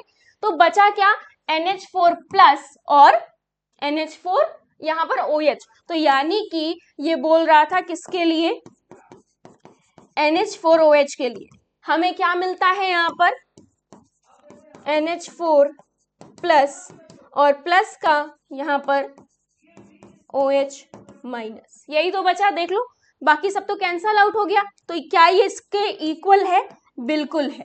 तो आंसर क्या हो गया हमारा, second option is the right answer for 77 question number. Done, समझ आया। चलो नेक्स्ट 78 असर्शन रीजन टाइप का क्वेश्चन है। असर्शन ए कह रहा है वी कैन यूज प्लैटिनम और AU यानी कि गोल्ड किस तरह यूज करते हैं, एज इनर्ट इलेक्ट्रोड के लिए, यानी कि इनर्ट इसलिए क्योंकि इनकी जो रिएक्टिविटी होती है बहुत लो होती है। अगर आप रिएक्टिविटी सीरीज में देखोगे तो ये सबसे नीचे पाए जाते हैं, है ना, इसलिए इनकी रिएक्टिविटी बहुत स्लो होती है, बहुत स्लो रिएक्ट करते हैं, इनर्ट भी इनको बोला जाता है। रीजन इसका क्या दे रहा है कि प्लैटिनम और जो गोल्ड है provide surface for conduction of electrons and oxidation और रिडक्शन रिएक्शन। अच्छा, ये लोग रिएक्शन में पार्टिसिपेट तो नहीं करते पर ये एक सरफेस प्रोवाइड कर देते हैं, एज अ मीडियम प्रोवाइड कर देते हैं इलेक्ट्रॉन्स के कंडक्शन के लिए, जिससे क्या हो सके, ऑक्सीडेशन और रिडक्शन प्रोसेस हो सके। ठीक, रीजन भी सही है, ऐसा होता है, ठीक, और असर्शन भी सही है कि ये inert electrode as a use किए जाते हैं। पर रीजन कह रहा है कि ये जो सरफेस प्रोवाइड करते हैं कंडक्शन ऑफ इलेक्ट्रॉन के लिए या ऑक्सीडेशन रिडक्शन रिएक्शंस में, तो ये इसकी वजह से हो रहा होता है, जो इनर्टनेस होती है इसके इलेक्ट्रोड की इसकी वजह से हो रही होती है। नहीं, दोनों ही बातें सही है, ट्रू है, ये भी ट्रू है, ये भी ट्रू है, बट इसका इससे कोई रिलेशन नहीं है, दोनों अलग अलग चीजों को यहाँ पर डिफाइन कर रहा है। तो आंसर क्या हो जाएगा, both A and R are correct but R is not the proper reason of A। ठीक है, बाकी के ऑप्शन यहाँ पर गलत हो जाएंगे। समझ आया। चलो नेक्स्ट क्वेश्चन 79, ये भी असर्शन रीजन टाइप का क्वेश्चन है। ये कह रहा है in an electrolytic cell anode is positive electrode, यानी कि इलेक्ट्रोलिटिक जो सेल होते हैं उसमें जो हमारा एनोड होता है वो पॉजिटिव होता है, बिल्कुल ट्रू, सही है। रीजन कह रहा है in galvanic cell anode is a negative electrode. अच्छा, अगर हम रीजन को देखें तो गैल्वेनिक सेल में anode as a negative work करता है और cathode as a positive work करता है, बिल्कुल सही है, लेकिन इसकी वजह से ऐसा हो रहा होता है ये तो कहीं नहीं लिखा है। तो यहाँ पर क्या हो जाएगा कि दोनों ही ट्रू है बट दोनों का एक दूसरे से कोई रिलेशन नहीं है, यानी कि रीजन असर्शन को यहाँ पर एक्सप्लेन नहीं कर रहा है। तो इसका भी आंसर क्या हो जाएगा, second option is the right option. ठीक है, समझ आया 79। चलो नेक्स्ट 80 नंबर का क्वेश्चन देखते हैं। ये कह रहा है the standard electrode potential for Daniell cell is 1.1 volt, calculate the standard Gibbs energy for the reaction. अब देखो यहाँ रिएक्शन दे रखी है, ठीक, यहाँ पर इलेक्ट्रॉन लूज हो गए, ऑक्सीडेशन हो रहा है, यहाँ पर इलेक्ट्रॉन गेन हो गए, क्या हो रहा है, रिडक्शन हो रहा है। रिएक्शन समझ में आई, ठीक। अब इस रिएक्शन के लिए Gibbs energy, standard Gibbs energy निकालनी है, डेल्टा जी नॉट, यहां पर हमें फाइंड आउट करना है। अब इसके लिए फॉर्मूला आप लोगों ने पढ़ रखा है -NFE, ठीक। अब देखो n कैसे फाइंड आउट करोगे, टोटल जो इलेक्ट्रॉन्स का यहाँ पर ट्रांसपोर्टेशन हुआ है कितना हुआ है, देखो दो ही है, अगर ध्यान से देखोगे तो n बराबर कितना आ रहा है, 2 आ रहा है, तो क्या हम यहाँ 2 लिख सकते हैं, -2, ठीक। F बताओ अब जल्दी से, F क्या हो जाएगा यहाँ पर, F फेराडे की वैल्यू आप सभी को पता है 96500 इंटू E क्या है यहाँ पर 1.1 वोल्ट दे रखा है, 1.1 फाइंड आउट कर लो, मल्टीप्लाई करोगे जैसे ही तो यहाँ पर डेल्टा जी नॉट की वैल्यू आपको पता चल जाएगी, जो कि आएगी 201.2.3, ठीक, और माइनस साइन रहेगा, ठीक है, किलो जूल पर मोल में हो जाएगी। तो आंसर क्या हो गया, जो स्टैंडर्ड गिब्स एनर्जी कितनी आ रही है 212.3 किलो जूल पर मोल, तो आंसर हो गया इनमें से फोर्थ ऑप्शन राइट ऑप्शन हो गया, ठीक, 80 का फोर्थ। समझ आया। चल तो यहां पर नेक्स्ट क्वेश्चन देखा जाए, अब n क्लियर हुआ सभी को, नेक्स्ट क्वेश्चन देखते हैं, ठीक है। अगर यहाँ पर लिखना भी है तो लिख सकते हो, यहाँ 0 है, यहाँ +2 है, यहाँ +2 हो गई, वहां 0 हो गई, इस तरह से भी आप देख सकते हैं। नेक्स्ट 81 क्या कह रहा है, अच्छा इसका आंसर टिक किया है, ठीक है। नेक्स्ट क्वेश्चन कह रहा है विच of the following is not an example of corrosion, कौन सा इनमें से ऐसा स्टेटमेंट है जो कोरिजन को यहाँ पर कोरिजन को नहीं बता रहे, ठीक है, कोरिजन का एग्जांपल नहीं है, सीधे सीधे बात। तो सबसे पहले कह रहा है रस्टिंग ऑफ आयरन, तो रस्टिंग ऑफ आयरन तो फेमस कोरोजन है ना, रस्टिंग ऑफ आयरन तो कोरोजन है, ठीक। यहाँ पर दूसरा कह रहा है टार्निशिंग ऑफ सिल्वर, ये भी कोरोजन, क्योंकि सिल्वर यहाँ पर क्या हो रहा है, सिल्वर का कलर डाउन होता जाता है, ब्लैक होता जाता है, तो वो भी एक तरह का क्या है, कोरोजन है, ठीक। तो ये भी कोरोजन का एग्जाम्पल है। थर्ड ऑप्शन कह रहा है ग्रीन कोटिंग ऑन कॉपर और ब्रोंज, यानी कि कॉपर का जब कोरोजन होता है तो उसका कलर कैसा हो जाता है, ग्रीन हो जाता है। आपने स्टैच्यू ऑफ लिबर्टी देखा होगा, वो पहले इनिशियली कॉपर से बना था, बट इनिशियली वो कैसा था, कॉपर के कलर का था, धीरे धीरे ऑक्सीडेशन होता गया उसका, यानी कि कोरोजन होता गया, उसका कलर अब कैसा दिखता है, ग्रीन दिखता है। तो ये भी एग्जाम्पल क्या है, किस चीज का है, कि जब कॉपर यहाँ पर कोरोजन हो जाता है कॉपर का, तो उस पर ग्रीन कोटिंग आ जाती है, ठीक है। तो ये भी एग्जाम्पल है। फोर्थ कह रहा है, यानी कि जब ये सारे ही एग्जाम्पल हैं तो बचा कौन, यही बचा, ये क्या कह रहा है, aluminium spray coated on iron object, iron के ऑब्जेक्ट्स पर एल्यूमिनियम का स्प्रे कराया जाता है जिससे वो कोरोजन से बच जाता है। तो यही एग्जाम्पल है जो हमारे कोरोजन को यहाँ पर डिफाइन नहीं कर रहा है। समझ आया? बाकी के यहाँ पर ऑप्शन फिर आंसर गलत हो गए, ठीक।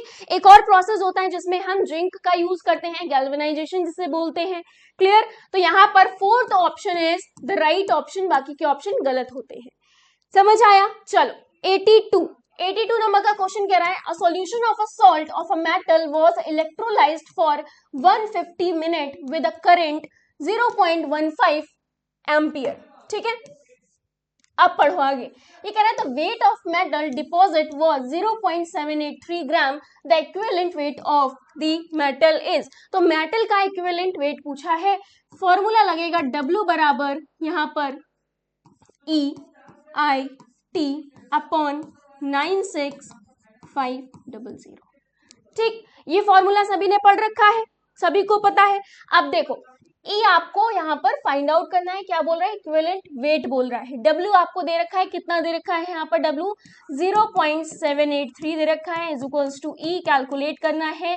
I दे रखा है आपको 0.15 एम्पियर, T कितना दे रखा है, 150 मिनट्स दे रखा है, ठीक। सेकेंड में कन्वर्ट करोगे, 60 से मल्टीप्लाई कर दोगे, अपॉन में 96500, ठीक।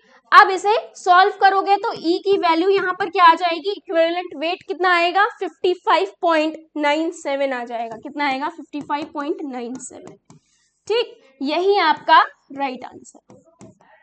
तो फर्स्ट ऑप्शन राइट ऑप्शन है, बाकी के ऑप्शन गलत हो जाएंगे। डन?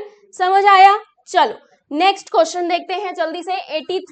83 नंबर का क्वेश्चन कह रहा है कैलकुलेट द, यहाँ पर मोलर कंडक्टिविटी बोली जा रही है फॉर CaCl2, और इसके लिए कंडक्टिविटी कितनी दे रखी है, Ca+2 के लिए 119 siemens centimetre square mole inverse, और सेकेंड वन Cl- के लिए कितनी दे रखी है, 7.6 दे रखी है।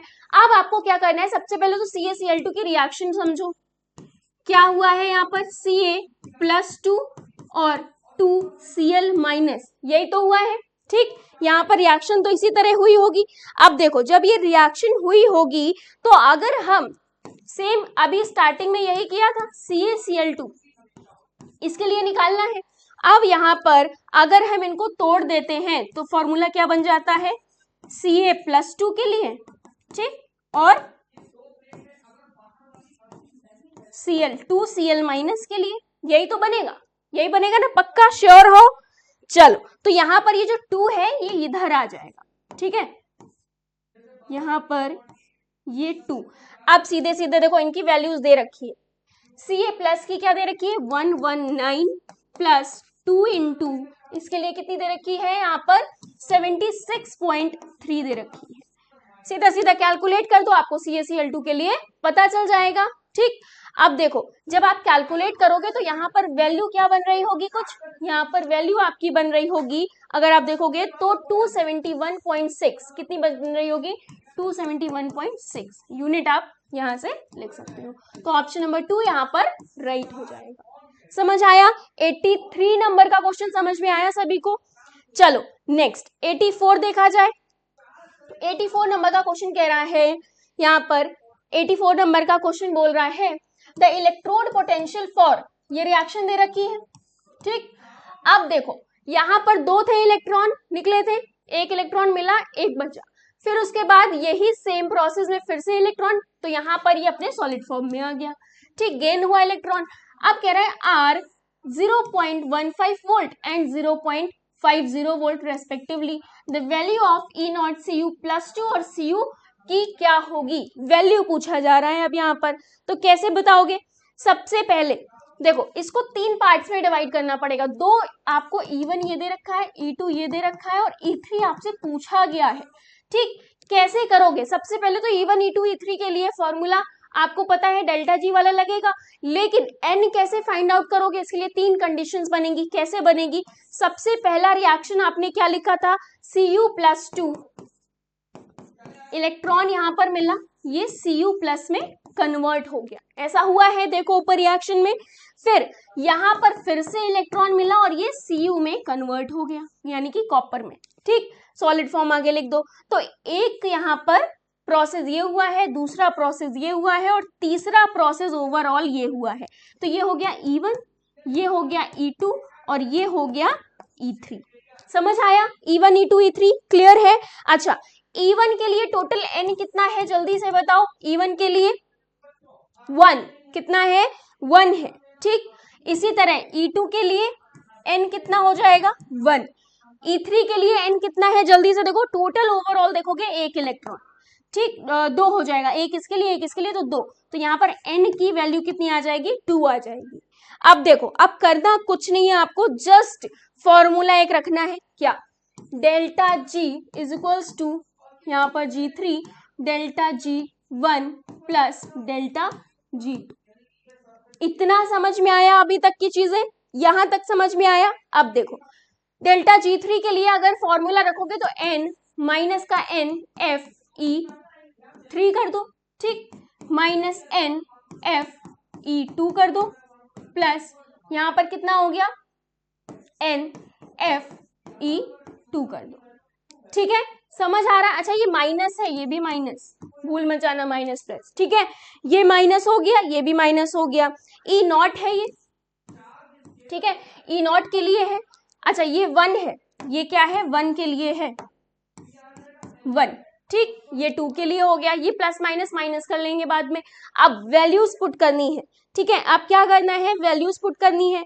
सबसे पहले तो देखो, सबसे आसान क्या दिख रहा होगा, f कॉमन ले लेना, लेकिन पहले वैल्यू रखते हैं। E3 के लिए क्या आई है, 2 आई है, अभी अभी हमने फाइंड आउट करी E3 के लिए, ठीक, इनटू f इनटू E03, यही तो फाइंड आउट करना है, E03 हमें, ठीक,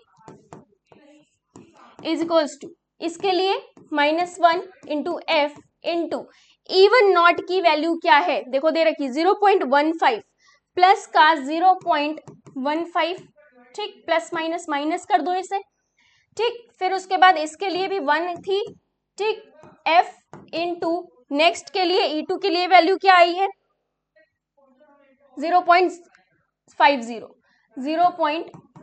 वोल्ट, ठीक। अब कुछ नहीं करना है, इस इक्वेशन को सॉल्व करना है जस्ट।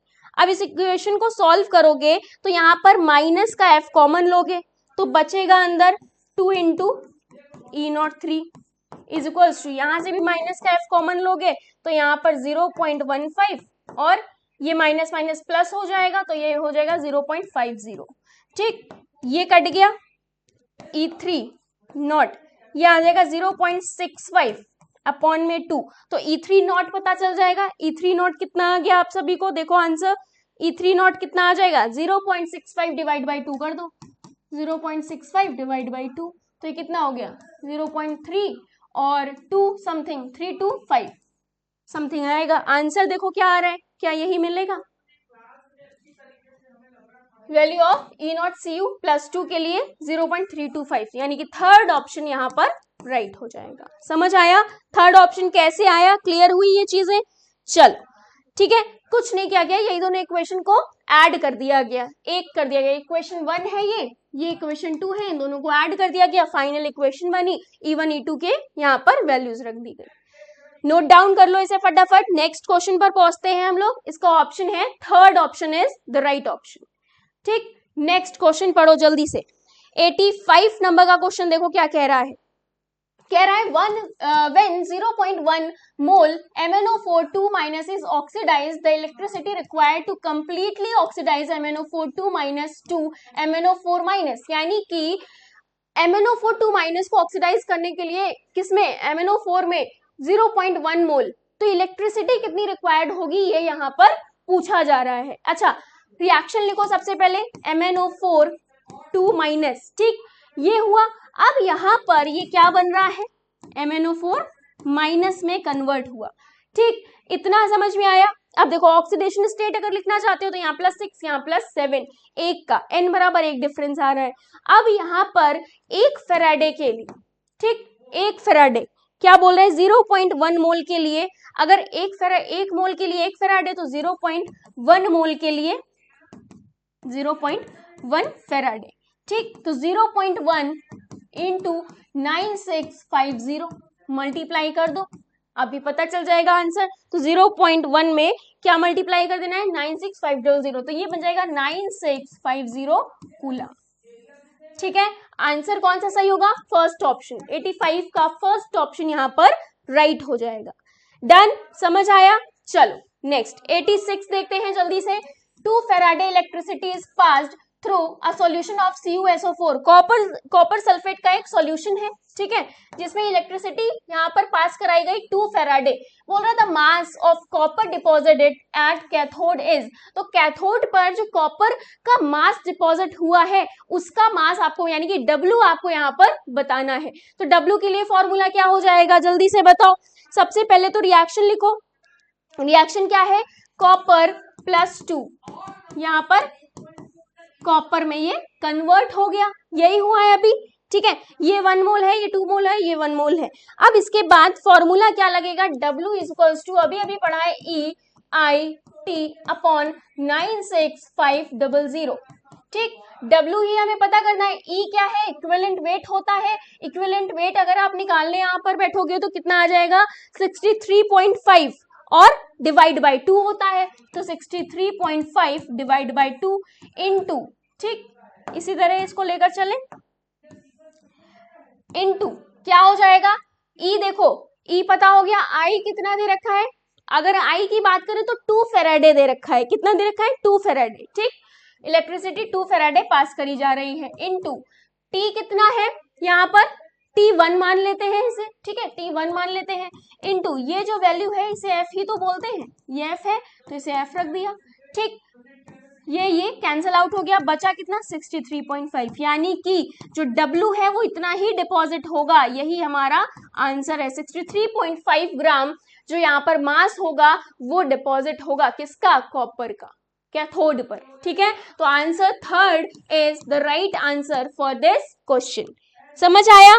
चलो नेक्स्ट क्वेश्चन की तरफ बढ़ते हैं। 87 ये कह रहा है the number of electrons delivered at the cathode during electrolysis by current of 1 ampere in 60 second is, charge of electron दे रखा है। अच्छा यहाँ पर फॉर्मूला लगेगा Q is equals to NE, पढ़ रखा है। Q के फॉर्मूले को और एक्सपैंड करोगे तो ये बन जाता है I into T is equals to N into E। निकालना क्या है, नंबर ऑफ इलेक्ट्रॉन्स बताने हैं।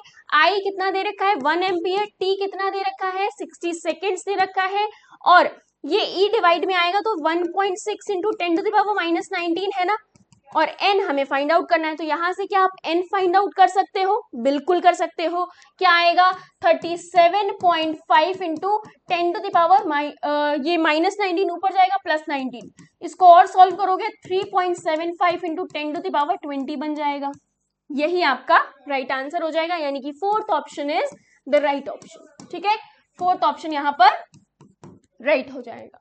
समझ आ रहा है क्वेश्चन, क्लियर हो रही है चीजें। चलो नेक्स्ट क्वेश्चन की तरफ बढ़ते हैं। 88 नंबर का क्वेश्चन पढ़ो।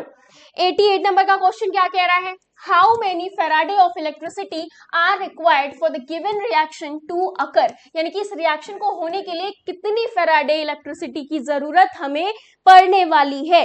तो रिएक्शन क्या है, यहाँ पर MnO4 अभी अभी हमने करी थी, माइनस से Mn+2 में ये कन्वर्ट हो रहा है। तो यहाँ पर अगर देखो ये 1 मोल है, इसकी यहाँ पर ऑक्सीडेशन स्टेट देखो +7, यहाँ पर कितनी है +2, यानी कि ओवरऑल 5, ठीक ओवरऑल 5 का डिफरेंस है। तो 1 मोल के लिए 1 मोल के लिए, ध्यान से देखो 1 मोल के लिए 1 फैराड है, तो 5 मोल के लिए कितना हो जाएगा 5 फैराड। समझ आया, क्लियर हुआ, आंसर समझ में आया। चलो तो आंसर कितना हो गया 5 फैराड, यानी कि फर्स्ट ऑप्शन यहाँ पर राइट ऑप्शन हो गया। डन। नेक्स्ट 89 नंबर का क्वेश्चन देखो जल्दी से। 89 नंबर का क्वेश्चन क्या कह रहा है, यहाँ पर रिएक्शंस दे रखी है, ठीक, जिंक की और कॉपर की दे रखी है, और इसके लिए ई नॉट 1.10 वोल्ट है, कॉपर और सिल्वर की दे रखी है जिसके लिए ई नॉट की वैल्यू 0.46 वोल्ट है। अब ये कह रहा है what is the E naught of the cell. अब इन दोनों की कॉम्बिनेशन रिएक्शन ये दे रखी है, ठीक है, इन दोनों की कॉम्बिनेशन रिएक्शन आपको ये दे रखी है। यहाँ करना क्या है, सिंपल सी चीज, अगर देखो आपने एक ट्रिक पढ़ रखी है ऑयल और रिग, ऑयल और रिग यानी कि oxidation in loss, in what terms, electron के टर्म्स में। ऑक्सीडेशन यानी कि इलेक्ट्रॉन का लॉस होगा, ऑक्सीडेशन और इलेक्ट्रॉन का गेन होगा तो रिडक्शन।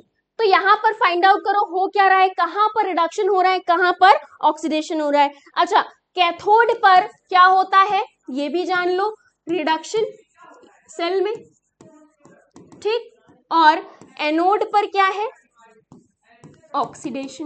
अभी इसकी जरूरत क्यों पड़ी है ये भी बताएंगे।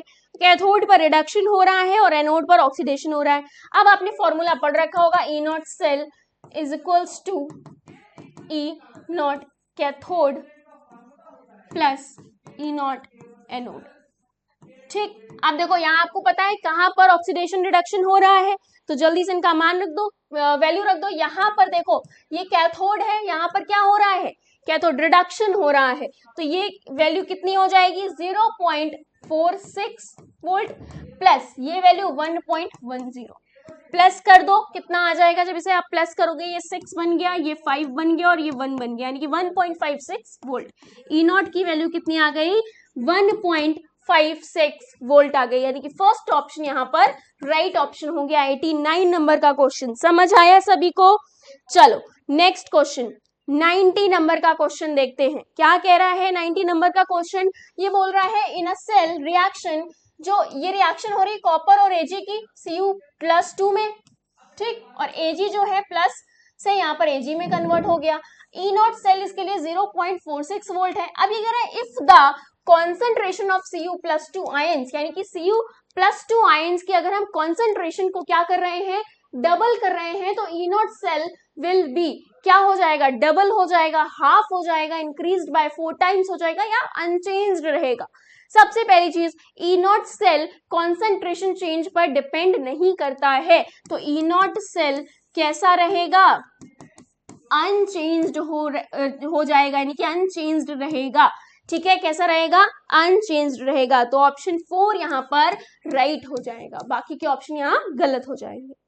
चलो नेक्स्ट 91 नंबर का क्वेश्चन देखते हैं जल्दी से। What will be the EMF of the following concentration cell at 25 degree Celsius, यानी कि 25 डिग्री सेल्सियस पर इस सेल का कॉन्सेंट्रेशन क्या होगा ये आपको बताना है। ये सेल दे रखा है, सेल में ऑक्सीडेशन रिडक्शन कहाँ हो रहा है ये आपको पता है, तो सबसे पहले फॉर्मूला क्या लगने वाला है E is equals to E naught यहाँ पर -0.0591 अपॉन n लॉग क्या हो जाता है प्रोडक्ट अपॉन रिएक्टेंट।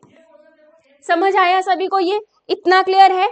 अब देखो इसमें n कितना होगा, सबसे पहले जो ई नॉट है वो सारी कॉन्सेंट्रेशन के लिए 0 है, तो यहाँ 0 पुट कर दिया, माइनस 0.0591 अपॉन n, अगर आप यहाँ पर देखोगे तो वो 1 हो रहा होगा, आप n यहाँ फाइंड आउट करोगे तो आपको 1 मिलेगा, ठीक। अब 1 है इनटू लॉग है, प्रोडक्ट के लिए अगर देखोगे क्या दे रखा है 0.01 दे रखा है, 0.01 अपॉन 0.05।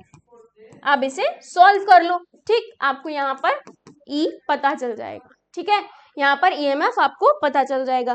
कैसे पता चलेगा, इसे सॉल्व करोगे तो यहाँ पर आपको लॉग सबसे पहले वैल्यू मिलेगी, फिर डिवाइड कर दो, -0 करोगे तो यहाँ पर जो आंसर आपका बनकर आएगा वो आएगा 0.0413 वोल्ट। अब देखो ये कहां पर है सेकेंड ऑप्शन, ठीक है, बाकी के ऑप्शन यहाँ पर गलत हो जाएंगे, वैल्यू कैसी आएगी प्लस की आएगी, तो सेकेंड ऑप्शन 91 का राइट ऑप्शन है, ठीक है। चलो नेक्स्ट क्वेश्चन 92 92 नंबर का क्वेश्चन कह रहा है फॉर द सेल रिएक्शन, यहाँ पर एक सेल रिएक्शन हो रही है 2Cu प्लस एक्वस से Cu और यहाँ पर Cu प्लस 2 बन रहा है। The standard cell potential is 0.36 volt है। ये कह रहा है इक्विलिब्रियम कांस्टेंट बताओ, यानी कि यहाँ पर के इक्विलिब्रियम। आप कह रहे हैं इस रिएक्शन के लिए क्या बताओगे, इसका फॉर्मूला है लॉग के इक्विलिब्रियम। ठीक, क्या हो जाएगा फॉर्मूला, जल्दी से बताओ। यहाँ पर लॉग केसी की अगर आप बात करोगे क्या आ जाएगा, यहाँ पर लॉग केसी की अगर आप वैल्यू निकालोगे कैसे मिलेगी वैल्यू, फॉर्मूला पढ़ रखा है एन ई नॉट सेल, ठीक, अपॉन में 0.0591, अभी अभी तो पढ़ा है आपने। ठीक है, क्लियर, समझ आया। अब देखो n की वैल्यू इसके लिए क्या होगी, n की वैल्यू क्या है, यहाँ पर देखो 1 है, n की वैल्यू क्या है 1 है, 1 इंटू ई नॉट सेल कितना दे रखा है 0.36 दे रखा है, अपॉन कितना है 0. यहाँ पर 0591। सॉल्व करो इसे, जब आप सॉल्व करोगे तो आपको लॉग केसी की वैल्यू मिलेगी। क्या मिलेगी लॉग केसी की वैल्यू आपको 6.09 मिलेगी। अब देखो लॉग केसी आपको क्या मिला है यहाँ पर 6.09। अब केसी से इसे एंटी लॉग लो तो यहाँ पर क्या बन जाएगा, ये पावर में कन्वर्ट हो जाएगा, यानी कि 10 टू द पावर 6, और log 09 की वैल्यू समथिंग 1 पॉइंट समथिंग होगी तो 1.2, तो आपके पास क्या आ गया equilibrium constant 1.2 into 10 to the power 6। Option number 1 यहाँ पर राइट ऑप्शन हो गया। ठीक है, यही आपका राइट आंसर है। क्लियर, समझ आया इतना। 92 का आंसर क्लियर है। चलो नेक्स्ट 93 देखते हैं जल्दी से। 93 कह रहा है the number of Faraday's F required to produce 20 gram of calcium from molten CaCl2, जो मोल्टन है, यानी कि अगर हम देखें CaCl2 से जो नंबर ऑफ 20 ग्राम कैल्शियम बनाने के लिए द नंबर ऑफ फेराडे आपको कितनी रिक्वायर्ड होगी बताना है, जहां पर एटॉमिक मास कैल्शियम का दे रखा है 40 ग्राम पर मोल। ठीक, रिएक्शन अगर इसकी देखोगे तो ये Ca+2 और 2Cl-, यही तो बनेगी रिएक्शन, सभी को इतना कंफर्म है। अब देखो यहां पर 2 फेराडे Ca+ के लिए क्या कह रहा है 2 फेराडे। ठीक है, अब इसी तरह अगर आप देखोगे 2 फेराडे के लिए यानी कि 1 मोल, ठीक, 2 फेराडे में 1 मोल, इतना समझो अभी पहले। ठीक, अब सेम इसी का आधा ही तो पूछा है, ये 40 ग्राम के लिए है ना, 40 ग्राम के लिए पूछा, किसके लिए 20 ग्राम, यानी कि जस्ट इसका हाफ। 20 ग्राम के लिए कितना हो जाएगा, अगर 40 के लिए 2 है तो 20 के लिए 1 फेराडे। ठीक है, समझ आया, क्लियर है। तो 1 फेराडे 20 ग्राम के लिए 1 फेराडे, तो थर्ड ऑप्शन यहाँ पर राइट ऑप्शन हो जाएगा। 93 का third option is the right answer. Next 94 कह रहा है during the electrolysis of molten solid sodium chloride the time required to produce 0.10 mole of chlorine gas using a current of 3 amperes. अब पूछा यहाँ जा रहा है कि जो टाइम रिक्वायर्ड होगा, यानी कि टी आपसे यहाँ पर पूछा जा रहा है। ठीक, फॉर्मूला वही लगेगा, W is equals to EIT, आपने पढ़ रखा है, अपॉन 96500। अच्छा, अब देखो यहाँ पर हमें सब पता है, ठीक है, टी बस फाइंड आउट करना है। ई की अगर हम बात करें तो यहाँ पर ई इक्विवेलेंट वेट कैसे निकालोगे, क्लोरीन के लिए बात हुई है तो यानी कि 71 डिवाइड बाई 2, ठीक है, ये हो गया 71 डिवाइड बाई 2 इंटू आई कितना दे रखा है, देखो यहाँ पर 3 एम्पियर दे रखा है, टी आपको फाइंड आउट करना है और ये एज इट इज। अब बचती है बात W कैसे निकालोगे, N is equals to W upon M, formula पढ़ रखा है, N आपको दे रखा है 0.10 मोल, W फाइंड आउट करोगे, M क्या हो जाएगा इसके लिए 71 हो जाएगा ना, M क्या हो जाएगा इसके लिए 71। अब 71 डिवाइड बाई 2 है ना, देखो W कैसे निकालोगे, ये है 71, यहां रख दोगे, ये इधर जाएगा, कितना बन जाएगा W 7.1 बन जाएगा ना, 7.1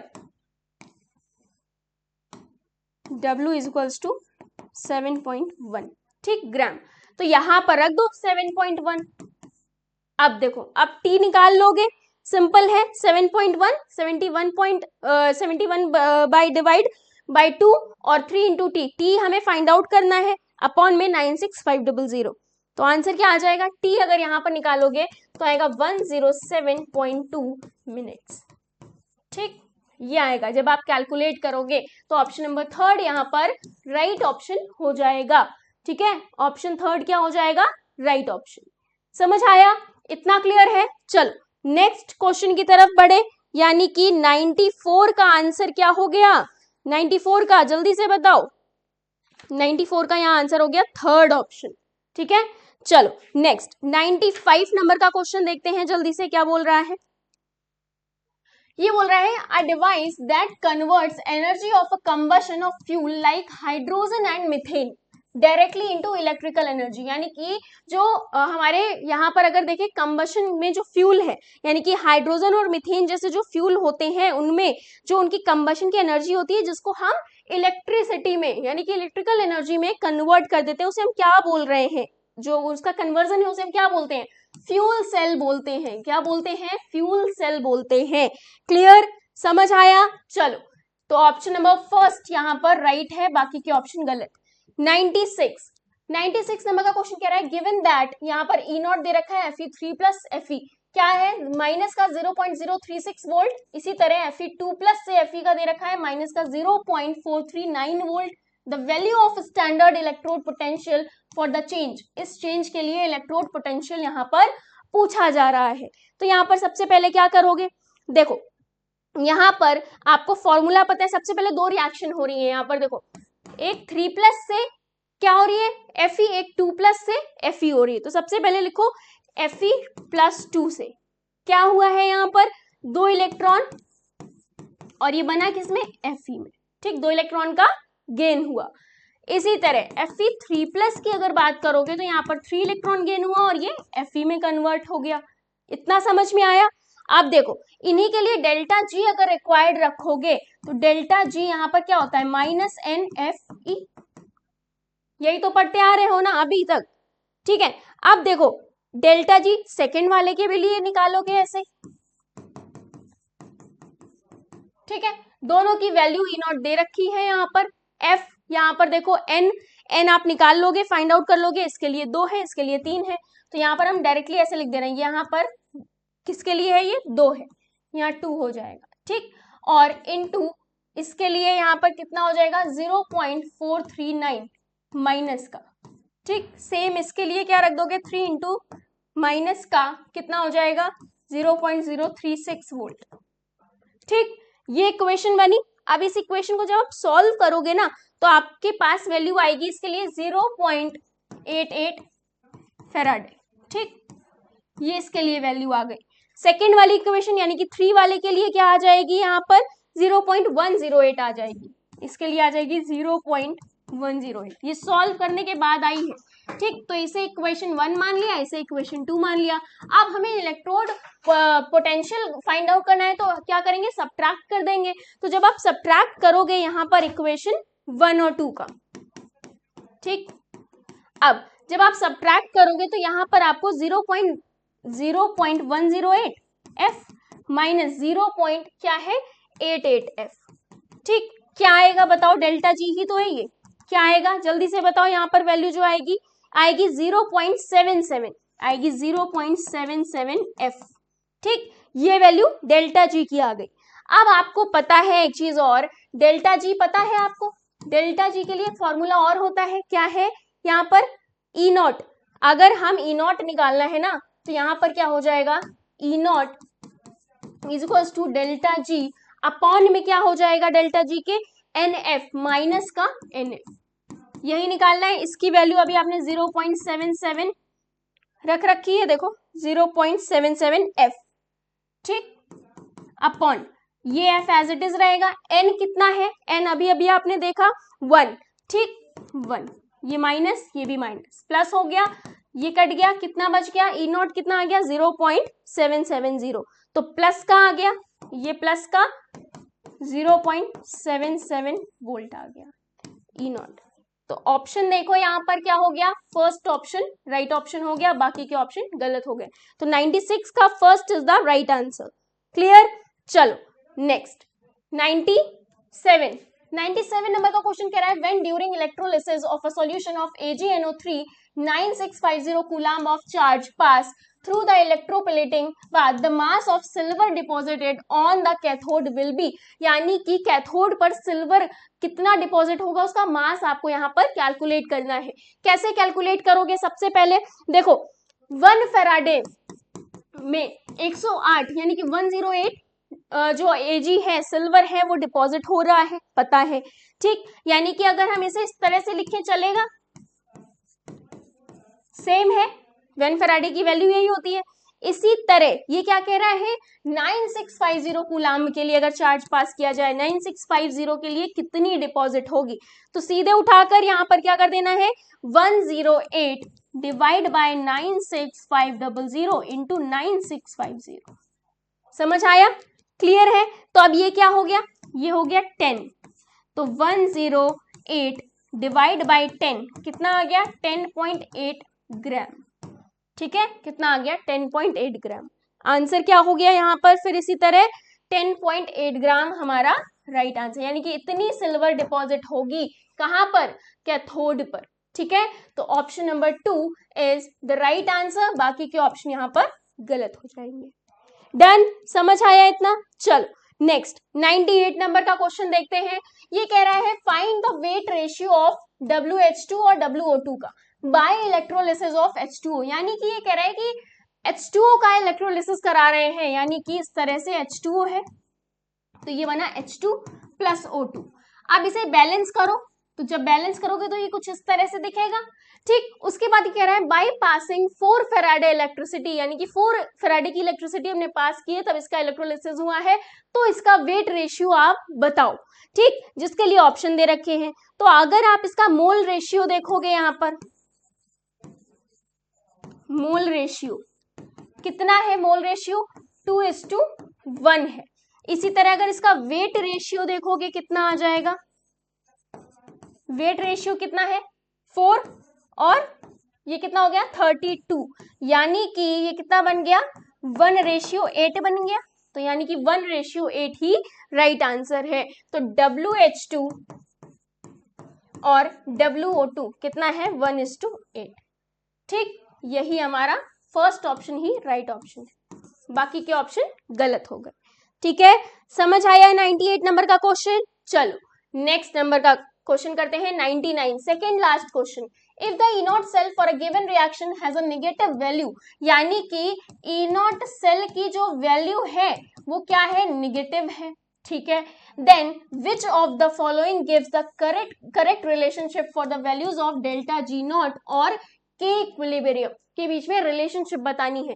ये अगर नेगेटिव है तो प्रोसेस क्या है, नॉन स्पॉन्टेनियस है।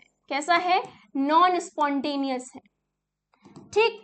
अब देखो सबसे पहले तो एक फॉर्मूला आप सबने पढ़ रखा है, delta G0 is equals to NFE और क्या है E0 सेल, ठीक, NFE0 ऑफ सेल, ठीक। यहां से देखो E0 सेल क्या है, नेगेटिव है, प्रोसेस क्या है, नॉन स्पॉन्टेनियस है। अब देखो ये हमें पता चल गया, डेल्टा G कैसे पॉजिटिव पता चलेगा, एक फॉर्मूला और है, क्या है फॉर्मूला यहाँ पर, -RT ln के इक्विलिब्रियम, ठीक। अब के इक्विलिब्रियम को निगेटिव रखोगे तभी तो ये पॉजिटिव बनेगा, निगेटिव निगेटिव तब ये जाकर पॉजिटिव आएगा। तो यानी कि नेगेटिव किस केस में आ रहा है, जब 1 में छोटा होगा, या तो ये होगा या तो ये होगा, बाकी के ऑप्शन यहाँ पर गलत हो गए। अब देखो ये समझ आया, इसको क्या रखना है, पॉजिटिव रखना है, तो ये पॉजिटिव है, यानी कि फर्स्ट केस में ये पॉजिटिव। क्यों पॉजिटिव है, क्योंकि नॉन स्पॉन्टेनियस प्रोसेस में डेल्टा G0 पॉजिटिव होता है। तो first is the right answer for this question. समझ आया, क्लियर है? चलो आगे बढ़ते हैं लास्ट क्वेश्चन पर, 100 नंबर का क्वेश्चन। ये बोल रहा है the conductivity of 0.25 molar solution of a weak electrolyte XY, ठीक है, इज 0.0125 सेंटीमीटर -1। तो यहाँ पर बोल रहा है लिमिटिंग मोलर कंडक्टिविटी जो होती है the electrolyte is 500, the Oswald dilution constant of the electrolyte is, ये पूछा जा रहा है। तो यहाँ पर फॉर्मूला देखो, सबसे पहले फॉर्मूला आपने पढ़ रखा है 1000 इंटू कप्पा अपॉन में क्या आ जाएगा आपका कॉन्सेंट्रेशन, यानी कि यहाँ पर मोलैरिटी। तो 1000 इंटू ये देखो दे रखा है कहां पर 0.0125, 0.0125 डिवाइड बाय कितना हो गया ये 0.25। ठीक, अब 0.25 ये दे रखा है, मल्टीप्लाई ये सॉल्व करोगे तो ये आ जाएगा आपके पास समथिंग 50 आएगा। ठीक, ये 50 आ गया। अब देखो ये अगर 50 आ गया तो यहां से आप सबसे पहले अल्फा निकाल लो, तो ये आ गया 50 अपॉन ये दे रखा है ऑलरेडी 500, आपको देखो ये 500 दे रखा है, तो 50 अपॉन 500 कर दो, कितना बन गया ये जल्दी से बताओ। अल्फा आ गया आपका समथिंग 0.1 आ गया। ठीक है, 0.1 1/10 है ना, तो ये आ गया 0.1। अब आप सभी को पता है अल्फा पता हो गया, अल्फा पता हो गया, तो यहां से के निकाल लोगे, क्या आ जाएगा c अल्फा स्क्वायर। c अभी अभी पता है 0.25 दे रखा है 0.25। ठीक, कॉन्सेंट्रेशन इनटू अल्फा स्क्वायर यानी कि 0.1 का होल स्क्वायर, क्या आ जाएगा। सॉल्व करो जल्दी से, जब आप सॉल्व करोगे तो बनेगा 2.5 इंटू 10⁻³ समथिंग, यही आपका आंसर होगा। देखो अब मैच कर लेते हैं ऑप्शन से, 2.5 तीन जगह है, पावर से ही हम मैच कर पाएंगे 10⁻³ यानी कि कौन सा ऑप्शन, थर्ड ऑप्शन यहाँ पर राइट होगा। थर्ड ऑप्शन 100 का third option is the right option. समझ आया, यानी कि 76 से जो 100 तक का जो आपका डिस्कशन था वो यहाँ पर खत्म होता है। ठीक है, आई होप आप सभी को ये सेशन बहुत अच्छा लगा होगा और बहुत कुछ सीखने को मिला होगा। तो मिलते हैं अपने नेक्स्ट सेशन में, नेक्स्ट पेपर डिस्कशन में। तब तक के लिए अपना ख्याल रखें, बाय बाय, टेक केयर और थैंक यू सो मच।